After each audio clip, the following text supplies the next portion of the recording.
Fala, Deus, fala, Deus. Podeis assentar. Toca-me com brasas do altar. Fala, Deus, fala, Deus. Sim, alegre atende ao meu mandar. Vamos ler Atos capítulo 6, versículo 8, e depois o versículo 60 do capítulo 7. Atos capítulo 6, versículo 8, e depois o capítulo 7, versículo de número 60. Diz assim a palavra de Deus: E Estevão, cheio de fé e de poder, fazia prodígios e grandes sinais entre o povo. Agora capítulo 7 e o versículo de número 60. E pondo-se de joelhos, clamou com grande voz: Senhor, não lhes imputes este pecado. E tendo dito isto, adormeceu. Amém. Este texto que eu li, tanto o primeiro versículo, que é o versículo 8, e o último, que é o versículo 60 do capítulo 7, eles dão, respectivamente, o início da história e o fechamento da história de Estevão como o primeiro mártir da igreja. Na semana passada nós falamos sobre a escolha, a instituição dos diáconos, dentre outros assuntos. Nós terminamos neste tema sobre a escolha dos diáconos no início da igreja. E para quem não veio ainda, estamos falando sobre o tema Atos da Igreja a partir dos Atos dos Apóstolos. Ou seja, como deve ser o comportamento da igreja a partir do comportamento da igreja primitiva, registrado aqui no livro dos Atos dos Apóstolos. Lembrando sempre que não dá para ser exatamente igual, porque aquela igreja vivia em uma outra época, em um outro contexto, estava no seu início, aprendendo, ainda não havia uma estrutura física nem doutrinária formada, que foi sendo formada durante os séculos da igreja, mas de qualquer forma, há princípios aqui na palavra de Deus, registrados nesse período histórico da igreja, que eles são imutáveis e devem ser usados e aplicados por nós na vida da igreja odierna. E nós então falamos a semana passada sobre a necessidade que houve na igreja de se levantar diáconos, instituição dos diáconos. Dentre esses diáconos, que eram ao todo, como diz o texto aqui, 7, não é? Escolhei, pois, dentre vós 7 varões de boa reputação, capítulo 6, versículo 3, cheios do Espírito Santo, de sabedoria, aos quais constituamos sobre este importante negócio, e nós perseveraremos na oração e no ministério da palavra. E este parecer contentou toda a multidão. E elegeram Estevão, homem cheio de fé e do Espírito Santo, e Filipe, e Prócoro, e Nicanor, e Timão, e Pármenas, e Nicolau, prosélito de Antioquia. Estes foram os homens escolhidos pela igreja. São homens de Deus, mas dentre eles, alguns se destacaram mais, como Estevão, que é o caso aqui que nós lemos. Nós vemos que Deus ele escolhe pessoas para determinados cargos, através da igreja, porque a igreja foi quem escolheu, claro, orientada pelo Espírito Santo, mas Deus escolhe as pessoas para determinados cargos, e a gente vê que, segundo a vontade de Deus, essas pessoas podem ir muito além daquilo que realmente, para o que elas foram escolhidas. Ele foi escolhido para ser um diácono, para servir as mesas, para cuidar das viúvas pobres, especialmente das viúvas gregas, para assistir a igreja no que diz respeito às necessidades básicas, cestas básicas, que a gente diz hoje, né? Alimentação para aquelas pessoas carentes, mais pobres. Essa foi a função inicial. Porém, Deus usou alguns deles de maneira extraordinária.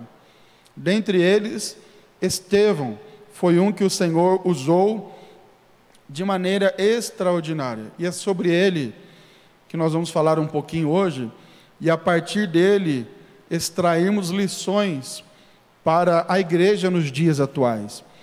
No versículo 8, onde eu li com os irmãos, a Bíblia diz que Estevão, ele era cheio de fé. A primeira lição que eu quero compartilhar convosco nesta noite é que a igreja, assim como Estevão era cheio de fé, a igreja também precisa ser composta de pessoas cheias de fé. A igreja é um lugar de pessoas que têm fé.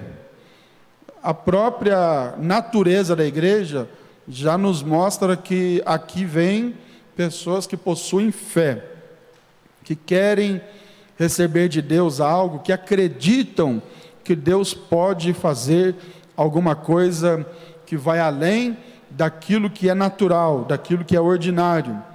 E Estevão era este homem cheio de fé. Ele é o primeiro mártir, cumprindo aquilo que estava em Atos 1:8, que Jesus diz que aqueles que recebessem o Espírito Santo seriam suas testemunhas. A palavra testemunhas em Atos 1:8, ela fala daquele que vai, inclusive, morrer para defender uma causa, é um mártir. A palavra testemunha tem esse sentido. E Estevão agora, como primeiro mártir, ele vai cumprir, ele vai ser o exemplo daquilo que Jesus falou e está registrado em Atos capítulo 1 e o versículo 8. E este homem era cheio de fé. E eu estava pensando nesse texto e me veio à mente, o que é fé? Uma coisa bem básica, né? Para todos nós que somos crentes. Na Bíblia há um conceito de fé. Hebreus capítulo 11, versículo 1, nos apresenta o conceito de fé. Fé, diz a Bíblia, ora, a fé é o firme fundamento das coisas que se esperam e a prova das coisas que não se veem. Hebreus capítulo 11, versículo 8. Versículo 1. Abra sua Bíblia e vamos ler todos juntos para a gente gravar o conceito de fé. Todo crente precisa saber o que significa fé. Uma palavra que a gente tanto ouve, tanto fala, e que às vezes a gente não sabe o conceito, né? E a Bíblia deixa bem claro qual é o conceito de fé. Hebreus capítulo 11 e o versículo 1. Se puder colocar na tela, melhor ainda. Hebreus 11, 1. Está lá na tela. Vamos ler todos juntos? 1, 2, 3. Ora, a fé...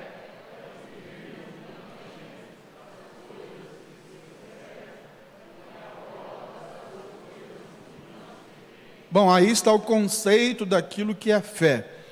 A fé nos leva a ver aquilo que ainda não existe. A fé nos leva a viver aquilo que sai do ordinário e entra no campo do extraordinário.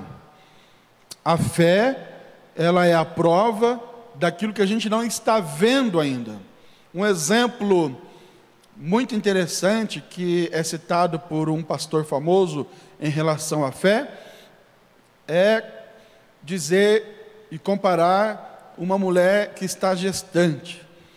Ela não está vendo a criança, mas ela sabe que existe uma criança ali, porque ela sente, não é?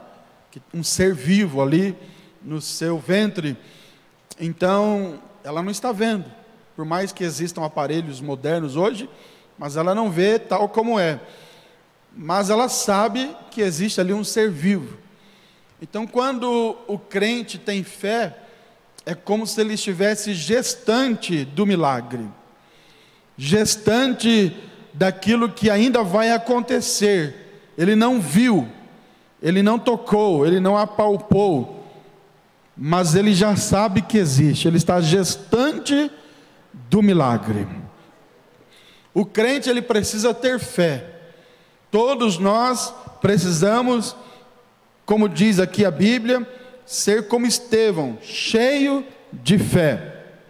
Não pode haver em nós dúvidas, incredulidades, que, segundo a Bíblia, incredulidade é um dos piores pecados que Deus abomina. Deus castigou o povo de Israel por causa da incredulidade. E nós estamos vivendo um mundo do ceticismo, o mundo da falta de fé, o mundo que tudo hoje é questionável em relação à nossa fé em Cristo, em relação à palavra de Deus. Muitos cientistas, não todos, muitos cientistas, muitos estudiosos, muitos universitários, professores, instituições de ensino, trabalham para combater a nossa fé, para dizer que aquilo que a Bíblia diz não é verdade, não é assim. Todo o sistema educacional do mundo trabalha contra a nossa fé, com raras exceções, mas ainda há um povo remanescente, ainda há um povo que não perdeu a fé. A Bíblia diz, numa pergunta, que está lá em Lucas, capítulo 18, se não me falha a memória, vamos ver aqui, me veio à mente agora esse texto, Lucas capítulo 18, e o versículo, vamos procurar, Lucas capítulo 18, quando ele fala sobre o dever de orar sempre, versículo 8, Lucas 18, e o versículo 8, se puder colocar na tela também, para que todos acompanhem. Olha só o que diz o texto: digo-vos que depressa lhes fará justiça, contudo, quando vier o Filho do Homem, porventura achará fé na terra? É uma pergunta feita. Quando Jesus voltar, será que ele ainda achará fé na terra? Porque com o decorrer dos dias, dos acontecimentos, a tendência é que o amor se esfrie, a fé também seja apagada dos corações, mas aqui eu estou diante de uma multidão que ainda tem fé. Estou diante de um povo que, assim como Estevão, a igreja primitiva, é um povo cheio de fé. É um povo que acredita no Deus do impossível, que diz lá em Lucas 1:37, porque para Deus nada é impossível.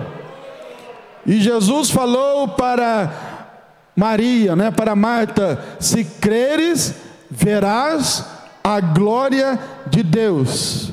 Quando estava lá o defunto Lázaro enterrado, sepultado há 4 dias, e Jesus falando que ele iria viver, voltar a viver, e ela duvidando, já cheira mal, já faz 4 dias, e ele diz: se creres, verás a glória de Deus.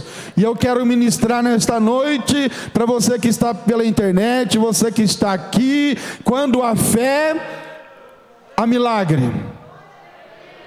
Quando a fé, a resposta de Deus. Quando a fé, há poder de Deus. Veja, irmãos, o que diz o versículo 8. A gente tem que olhar a Bíblia, ler a Bíblia e analisar os detalhes. Olha o que diz a Bíblia: e Estevão, cheio de fé. Primeiro vem a fé. Primeiro ele está cheio de fé. Depois fala cheio de fé e poder.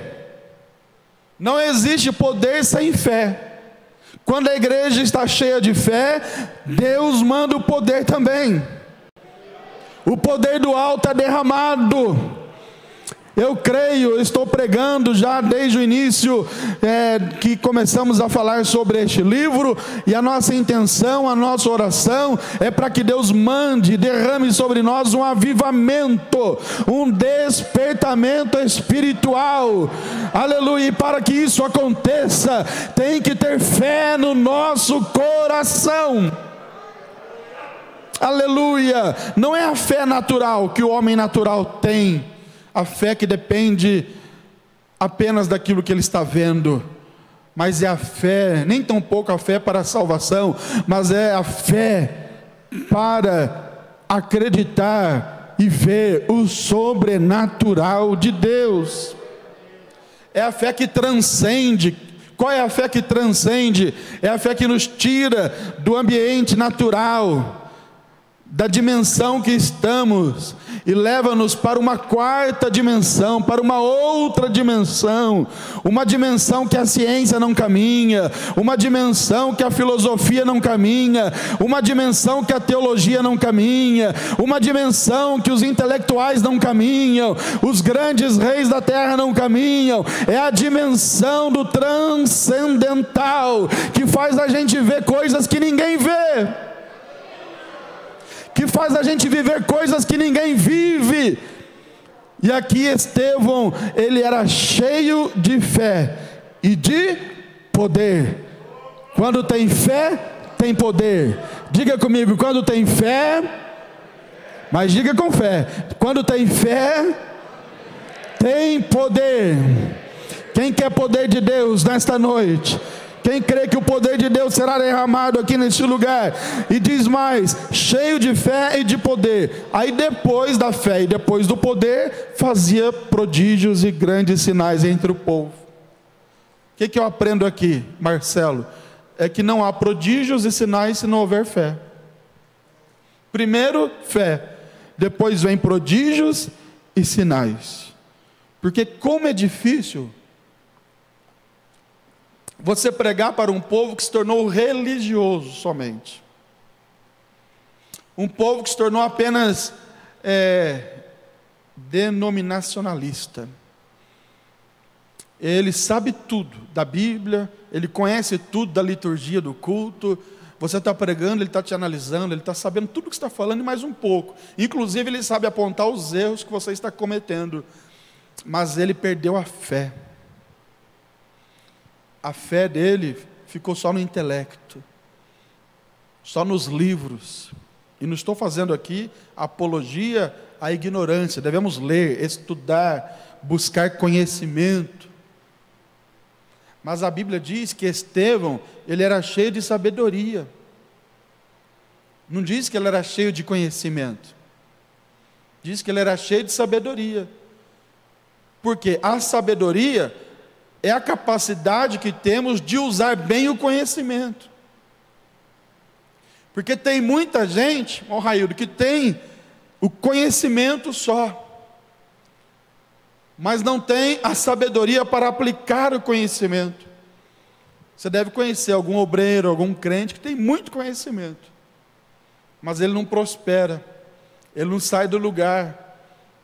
É alguém que até na igreja é um peso, é uma dificuldade, é alguém que traz lutas, dissabores para a liderança da igreja, ou para a igreja, porque ele até conhece muito, mas ele não tem sabedoria para aplicar aquilo que ele conhece.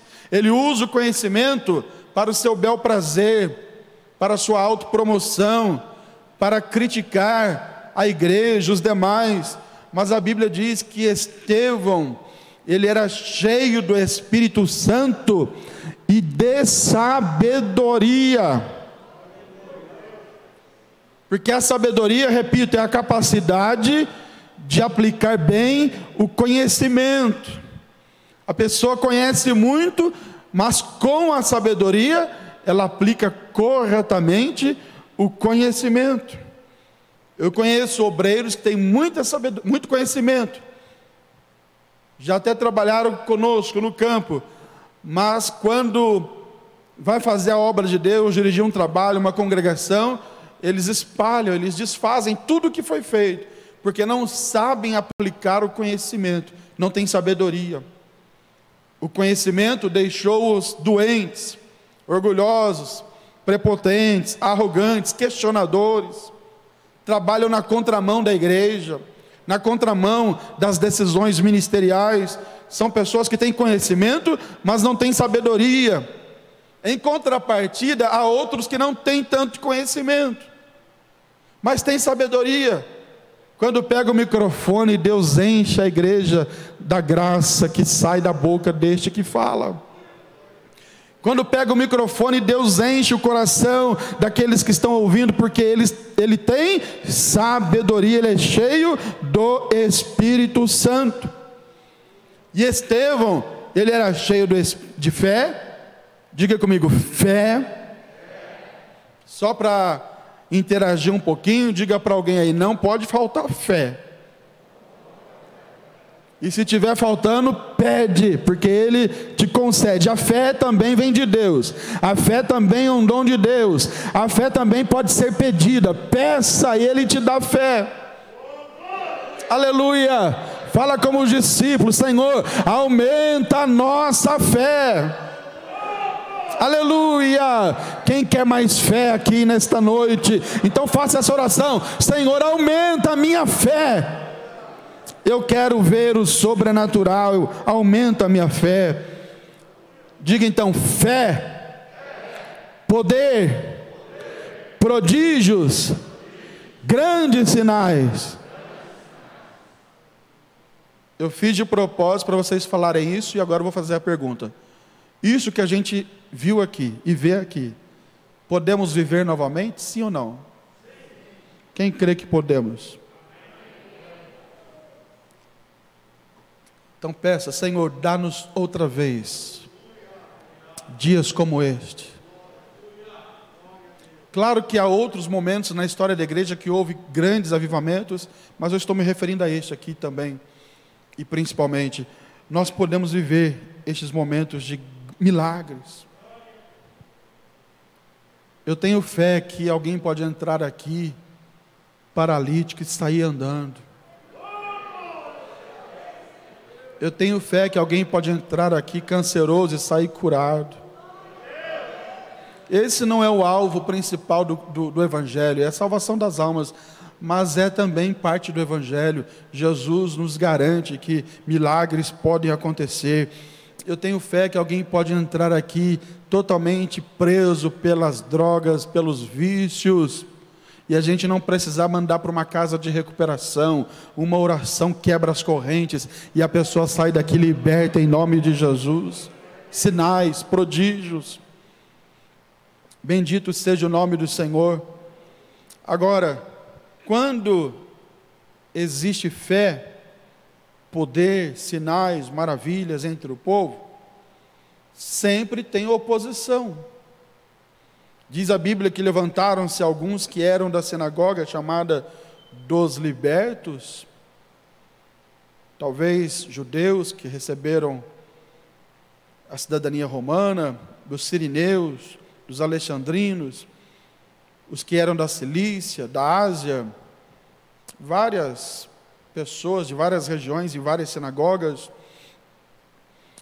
Eles disputavam com Estevão.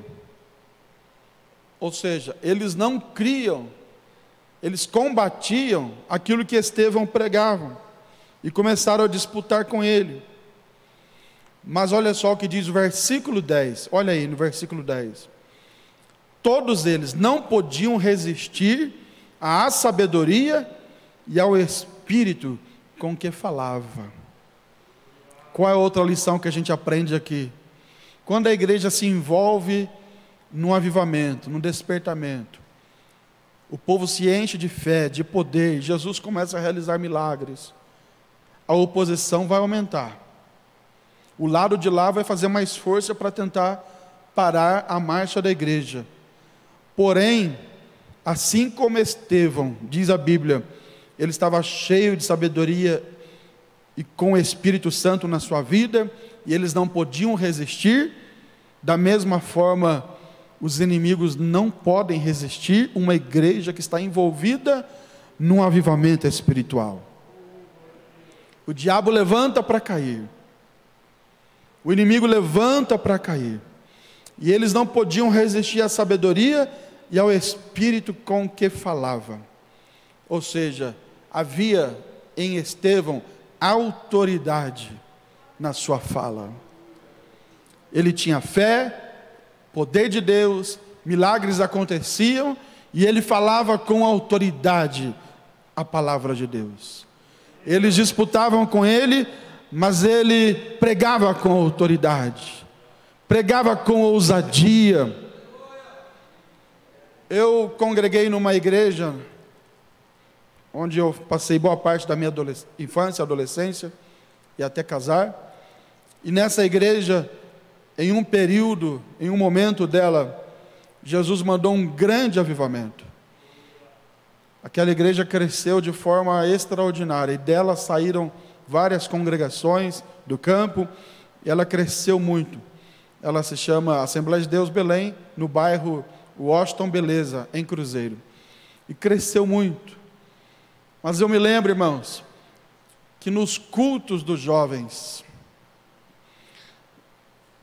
o líder de jovem que ia dirigir o culto, ele falava: olha, a partir de agora está aberta a oportunidade para se dar testemunhos, para se dar uma palavra. O púlpito aqui, ó, do lado esquerdo, tinha um corredorzinho, do lado esquerdo ficava lotado de jovem ali, fazendo fila para falar. E cada um que subia, mais autoridade do que o outro. Era um desejo que as pessoas, os jovens, tinham para subir e falar a palavra de Deus. Infelizmente, falo isso com dor no coração, hoje está difícil. Estou falando de forma geral. Está difícil. Você tem que falar com 10 jovens para conseguir um para dar uma palavra. Mas não é só jovem, não. Outros também. Parece que as pessoas não querem falar de Deus, falar do amor de Deus. Tem medo, tem autoridade, tem ousadia, tem coragem para falar de tudo. Hoje foi o dia de todo mundo falar do Avatar. Cada dia o Facebook tem uma novidade, todo mundo lá perdendo tempo com essas bobeiras. Tem autoridade, tem opinião para falar de tudo, da política, da direita, da esquerda, do centro, do Bolsonaro, sei de quem. Tudo isso é muito bom, tem que se envolver, ter consciência política, tudo isso é muito bom, dar opinião na questão política. Agora, quando se trata do culto, da igreja, de falar da palavra, todo mundo está correndo, está faltando alguma coisa, irmãos. Mas eu oro e eu creio que voltaremos a ter dias como estes, em que quando se abrir a oportunidade, as pessoas vão levantar para querer chegar primeiro e falar que Jesus salva, que Jesus cura, que Jesus batiza com o Espírito Santo. Aleluia. Mas eu não quero crer nisso sozinho. Você crê nisso comigo? Você tem essa fé? Aleluia. Talvez alguns mais antigos aqui como eu já viram e já viveram momentos como este também, que um culto de jovens, um culto de círculo de oração, um culto de um departamento, as pessoas se levantavam e pediam oportunidade: eu quero falar de Jesus. E falavam com autoridade, e Jesus batizava, Jesus curava. E aqui nós vemos Estevão falando com sabedoria, e o Espírito que estava com ele falava com ousadia, com autoridade, a ponto dos líderes da época não resistirem.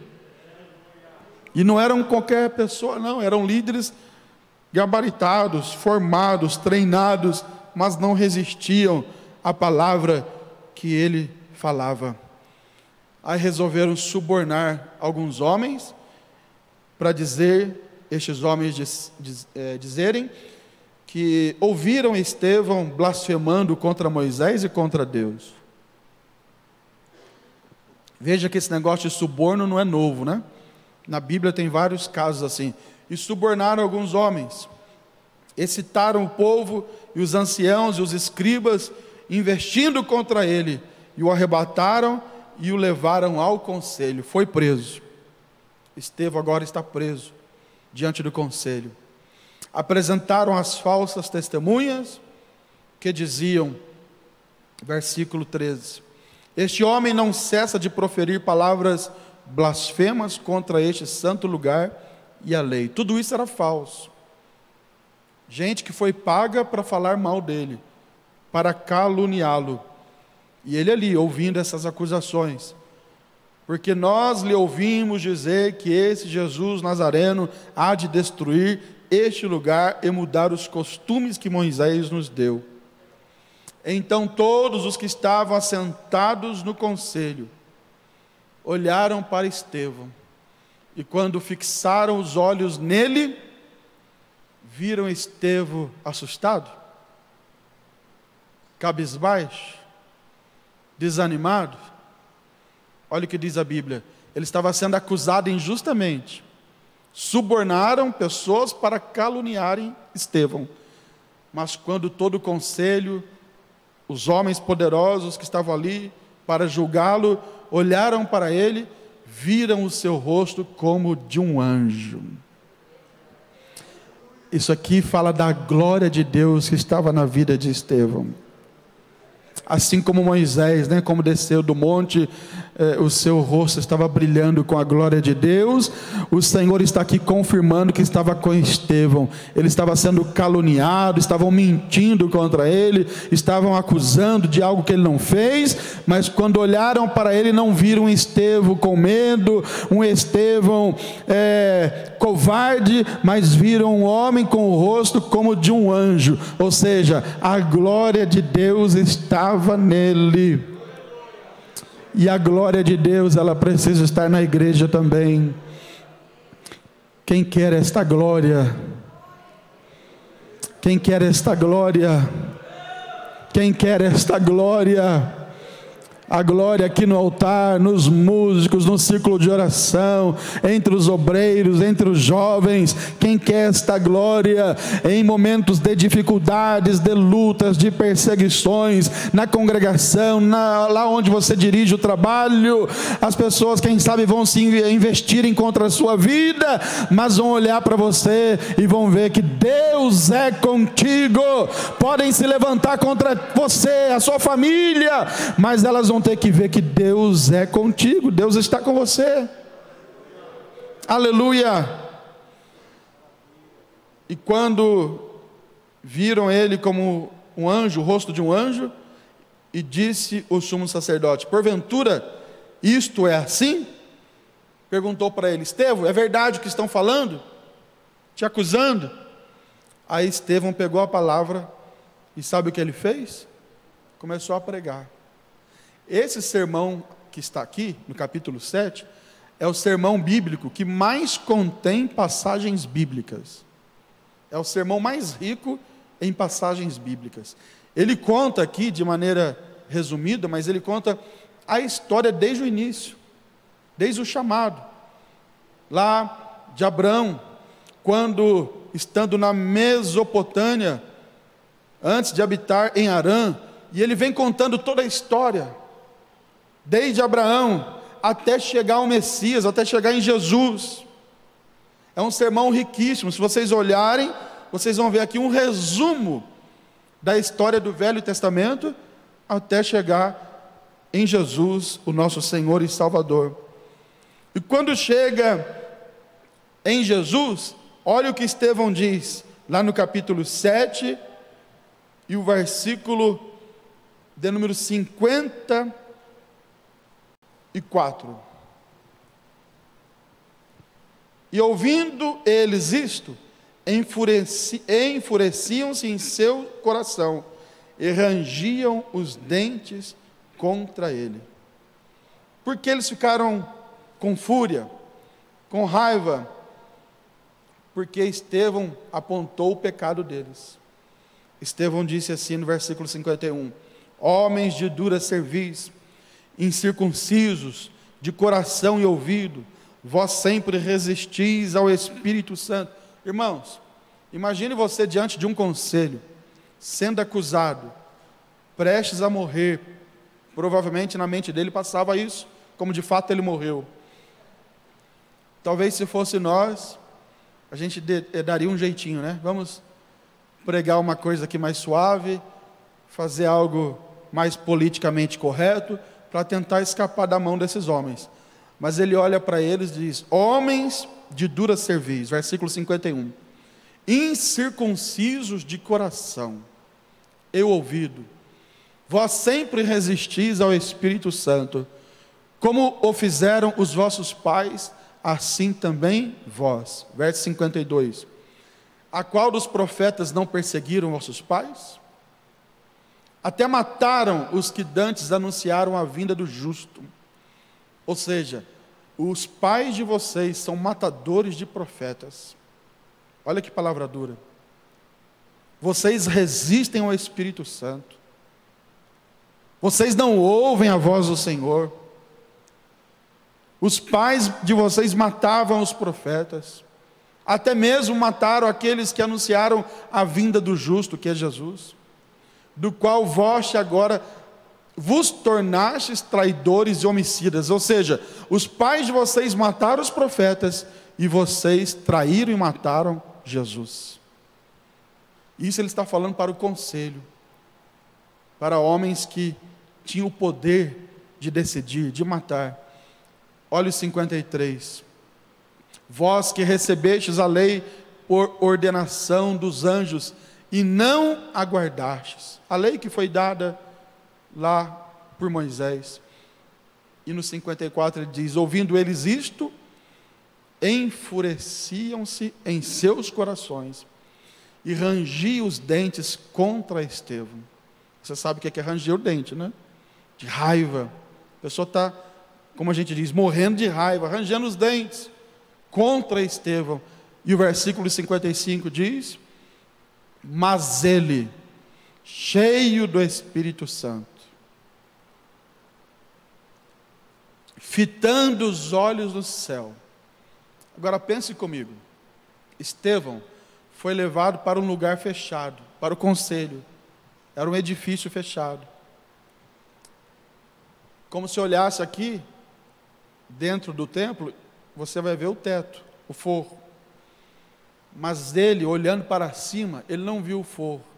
Ele não viu o teto daquele lugar. O que ele viu foi o quê? A glória de Deus. Ele estava aqui, já estava quase na hora de morrer, para ser acusado e morto. Ele viu a glória de Deus. E mais, e Jesus em pé à direita de Deus. Sabe por que Jesus estava em pé? Porque a Bíblia fala que Jesus está assentado, não está em pé. A Bíblia diz que Jesus está assentado à destra de Deus, o Pai. Mas aqui a Bíblia diz que Jesus está em pé à direita de Deus. Sabe por que ele estava em pé? Porque estava prestes a morrer um herói. Alguém que não negou o nome de Jesus. Alguém que de joelhos seria apedrejado e morreria. Jesus se coloca em pé para receber esse herói.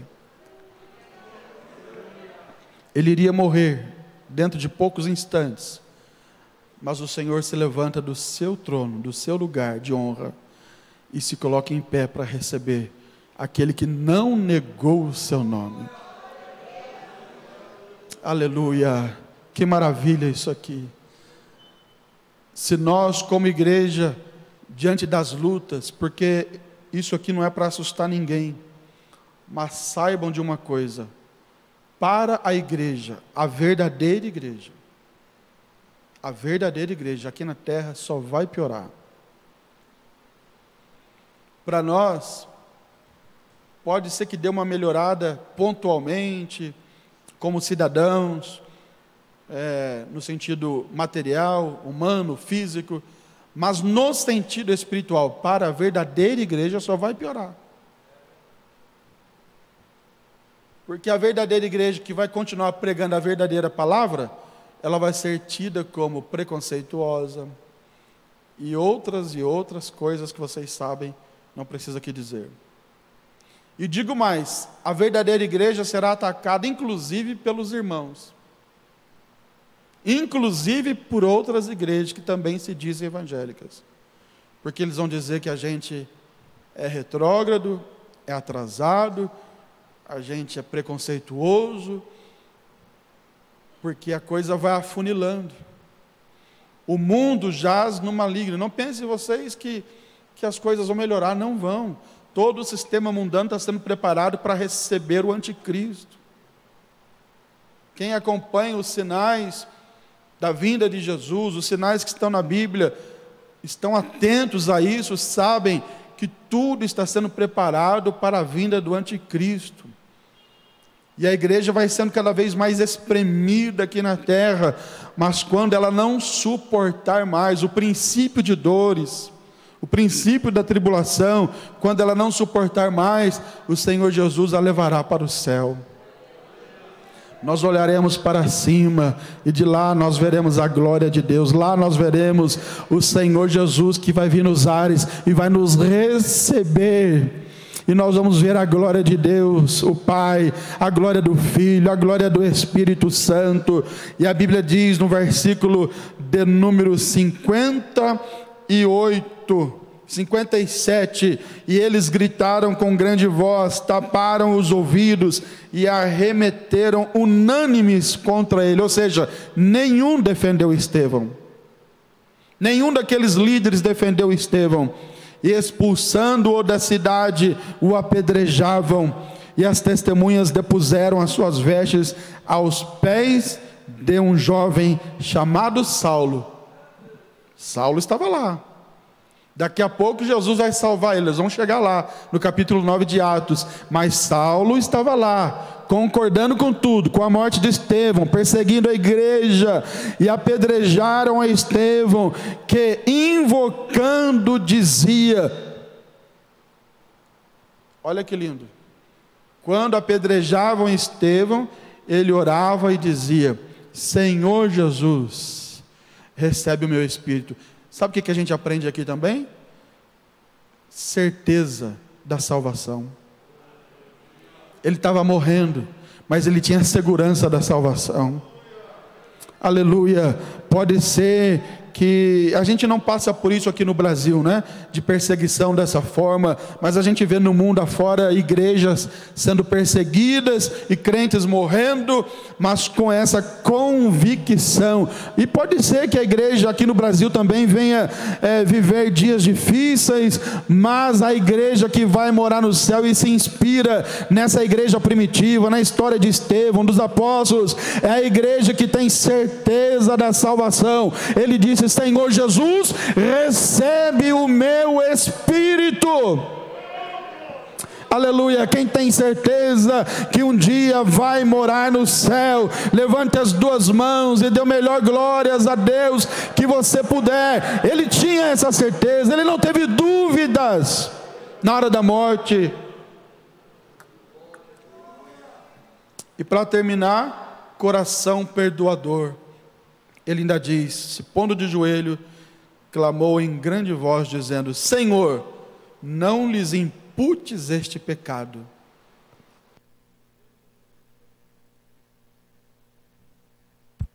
Mesma decisão que Jesus tomou, né? Quando Jesus estava na cruz, Senhor Jesus disse, Pai, perdoa-lhes, porque eles não sabem o que fazem.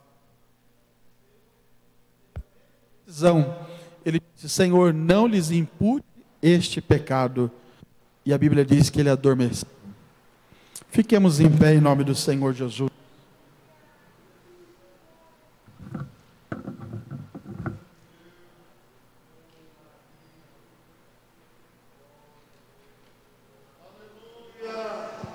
Aleluia. Será que a história de Estevão, da igreja primitiva, nos inspira em alguma coisa? Ele tinha poder, ele tinha fé, ele pôde ver a glória de Deus, ele viu o Senhor Jesus em pé para recebê-lo, ele perdoou, ele tinha certeza da sua salvação, ele pregou para os grandes e poderosos, e ele nos mostra que esse é o caminho que a igreja deve seguir também. Vamos orar nesse instante e pedir para que o Senhor avive-nos, aviva a tua obra, desperta-nos, nos dê ousadia, nos dê coragem para pregar o Evangelho com intrepidez. Oremos, Senhor nosso Deus e nosso Pai, Na tua presença nós estamos reunidos nesta noite, agradecidos a ti, Senhor, pela oportunidade de adorarmos o teu nome e ouvirmos a tua palavra. Ó Deus, assim como este teu servo Estevão pregou a tua palavra, cheio de fé, de poder, realizou milagres, maravilhas. Ó meu Senhor, derrama sobre a nossa vida também este mesmo poder, esta mesma graça, essa autoridade que Ele recebeu do alto. Senhor, nos tira de uma posição cômoda e venha trabalhar em nossa vida, avivando. Aviva a tua obra, aviva os teus servos, aviva a tua igreja neste lugar, Senhor. Derrama da sua unção, derrama do seu Espírito em cada coração aqui nesta noite. Ó Pai, levanta diáconos, cooperadores, cooperadoras, presbíteros, evangelistas e pastores, irmãos e irmãs que vão pregar a tua palavra. Encha-nos de ousadia do teu Espírito, encha-nos de coragem, Senhor. Aleluia, aleluia. Ó Espírito de Deus, nos ajuda, nos desperta. Queremos viver um novo avivamento, meu Pai. Isso só é possível através da tua palavra. Eu estou aqui pregando a tua palavra, estamos buscando em ti. Aviva a tua obra, aviva a tua igreja. Aonde tem um coração agora contrito, encha da tua glória, do teu Espírito, da tua unção. Senhor, aquele que não fala mais em línguas estranhas, renova agora. Aquele que não é batizado com o Espírito Santo, batiza agora, dê dons espirituais, ó Pai. Ó Espírito de Deus, nós queremos viver algo novo da tua parte. Aviva a tua obra, Senhor, aviva a tua igreja. Aleluia, glória a Jesus. Vamos neste momento louvar Jesus com o hino 115. Se assente. E enquanto a gente canta, você vai adorar o Senhor com as suas ofertas, os seus dízimos que você trouxe para a casa de Deus. Os diáconos, cooperadores se preparam e nós vamos contribuir com alegria para a obra do Senhor. 115 com o nosso grupo de louvor.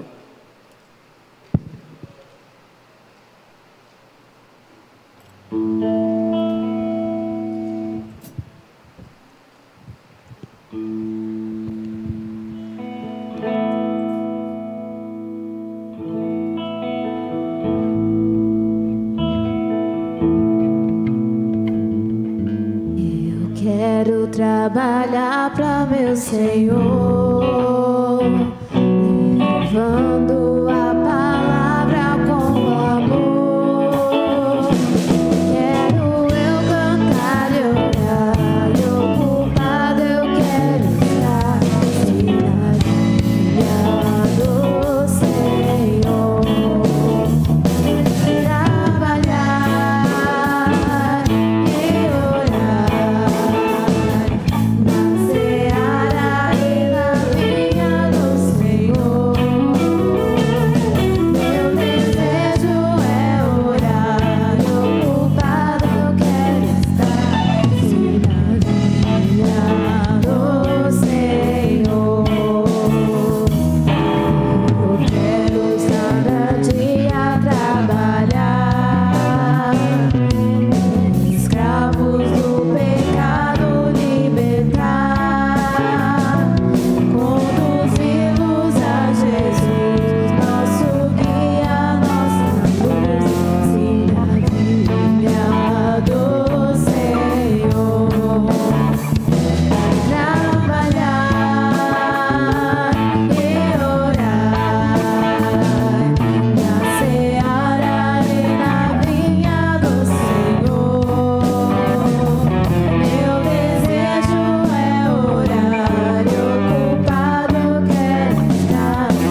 Que Deus abençoe a todos que contribuíram. Você que está pela internet pode contribuir também. Temos aí os dados da igreja na tela do seu computador, do seu celular. Você pode fazer transferência bancária, né, para o Banco Bradesco. E também tem o QR Code que te dá acesso às formas de contribuição. Nós que somos membros da igreja, congregados, nós temos esse direito de contribuir. Não vou falar obrigação, é um direito, né? Para nós é um direito, é um privilégio, porque quando contribuímos, além de ajudarmos a obra de Deus, nós também somos abençoados. Então faça sempre com alegria, nada além daquilo que você pode, mas dentro das suas possibilidades, contribua com a obra do Senhor. Queremos aqui deixar avisado que estão abertas as matrículas para o Instituto Musical. Quem deseja aprender música, tocar na orquestra e outros instrumentos, por favor, procure o irmão Marcelo, nosso maestro, fale com ele, dê o seu nome, porque as aulas do Instituto, que haviam sido interrompidas por causa da pandemia, retornarão e nós queremos gerar novos alunos, né? A igreja é assim, ela forma alunos e depois forma outros que vão substituir estes que vão, de repente, indo para outras funções. A igreja não pode parar, a igreja tem que gerar músicos, obreiros, e nós não podemos parar a obra de Deus. Também, um outro aviso, segunda-feira é feriado, dia 12, né? Dia das crianças. Haverá um culto online infantil às 16 horas. Todos os pais, avós, tios, quem tem criança na sua casa aí, levante a mão. Quem tem criança, você vai parar aí com a sua família, com seus filhos, às 16 horas, vai ligar lá o computador e vai participar do culto online infantil. O departamento infantil está preparando algo aqui especial para as nossas crianças, não só aqui da sede, mas de todo o campo. Teremos aí várias participações, inclusive da tia Vic, né, que estará aí falando, pregando a palavra de Deus, e vocês estão convidados para participarem. E quarta-feira que vem, culto de doutrina, nós teremos também um culto de ação de graças, que será o dia 13, terça-feira. Este campo completará 9 anos de emancipação e 9 anos que estamos aqui pastoreando. Então convido toda a igreja, todos os irmãos para que venham, o pessoal da equipe de